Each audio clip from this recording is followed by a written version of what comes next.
Close your eyes. Bam, you're 5 years old in your backyard doing Ballerina splits. And you're untrained, but random adults are telling you how great you are. And you're hitting those turns like flawless. But while you're spinning, you notice that gravity is violently pulling your arms and your hair away from your center. It's getting harder and harder to stay in one spot because the universe is literally trying to rip you apart. Bars! That feeling, that's centrifugal force. And it's the only thing standing between your city and a toxic water crisis. Let's engineer something. To understand the physics of how we fix this, we have to talk about the OG physics girly, Antonín Prandtl. Picture this, it's 1864. Antoine is staring at a bucket of raw milk for hours on his 20th year as a farmer. He's like, what do I gotta do to make this go by faster? I got places to be. He was a pure science girly, totally obsessed with research. After a few trials, Antoine ended up with a closed bucket that spun super fast, separating the fat in a liquid. This farmer boy was so proud. He showed his centrifuge at a massive exhibit. His son tried to help him expand the idea and turn it into a real business, but they weren't sharks. This random guy named saw the idea in action at the exhibit and Superman the whole idea. Yep, they watched him and Gustav patent it immediately. Now, his name is the only one on those machines. And while Antoine is a footnote, hey lawyer, can I talk about the vault yet? Just checking. Back to the story. After all that family drama and losing out on the coin, Antoine's grandson, Ludwig Prandtl, went in on the science. Micro expertise was in aerodynamics. He didn't just want to spin milk. He wanted to define how the world flows. He discovered boundary layer theory and mastered those amazing coefficients like the Reynolds number. And even though he claims to be apolitical, he used his genius for his country in World War I with planes and shit. Let's actually go in on math these developers are ignoring. Ludwig Prandtl's boundary layer is the secret. When we spin toxic stormwater, the water in the center is flying, but the water touching the metal wall, it isn't moving at all. That's the no-slip condition. To make it work, we hit it with 50 Gs, like gravity force. What is 50 Gs? Girl, let me tell you. Imagine you are suddenly weighed 50 times your own body weight. You could never. You look amazing. And you were pressed against a wall by a giant hand. That's the kind of force we use to physically rip the heavy metals and motor oil out of the water. If you don't calculate the boundary layer perfectly at that speed, you get turbulence.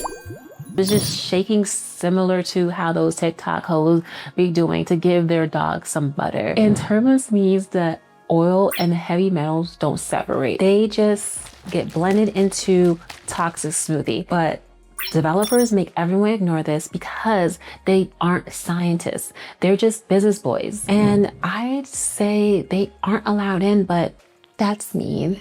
Let them in. They can sit in the back and learn something for once. Because right now, they hire the cheapest crews, and sometimes they do it themselves. I mean, it sounds cool when a developer says, I was in the trenches with them.